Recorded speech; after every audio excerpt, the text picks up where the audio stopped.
पार्वती की बधाई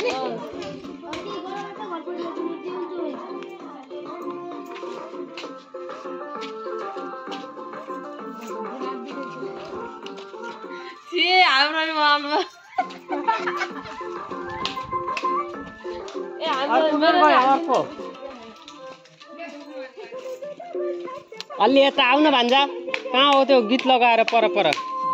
आवाजै आएन